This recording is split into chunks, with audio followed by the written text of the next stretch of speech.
गेल्या वर्षी अंबाबाई मंदिर परिसरात अत्यंत सौंदर्यपूर्ण आणि संगीत खांब बसवण्यात आले, पण काही महिन्यातच या खांबातून ऐकू येणारं संगीत बंद पडलंय।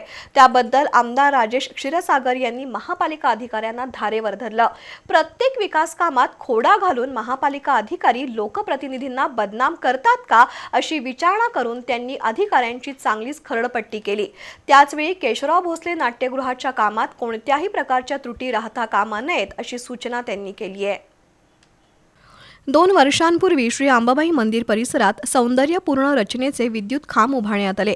या खांबांवर LED लाईट आणि स्पीकर आहेत, त्यामुळे या खांबातून भक्तिगीतांची सुरावट ऐकायला मिळायची।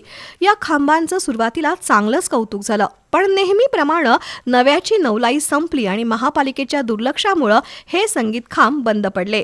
त्याबद्दल आमदार राजेश क्षीरसागर यांनी महापालिका अधिकाऱ्यांची बैठक घेऊन चांगलीच खरडपट्टी काढली।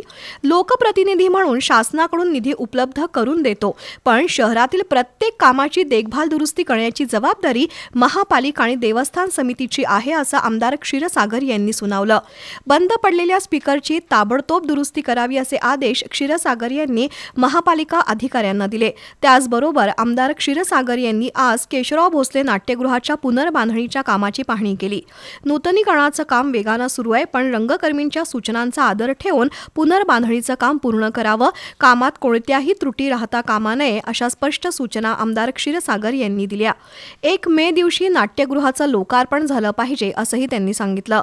यावेळी शहर अभियंता रमेश मस्कर, सुरेश पाटील, अनुराधा वांद्रे, रणजित मंडलिक, सचिन पाटील, गणेश रांगणेकर, आशफाक आजरेकर, राहुल चव्हाण, श्रीकांत मंडलिक उपस्थित होते।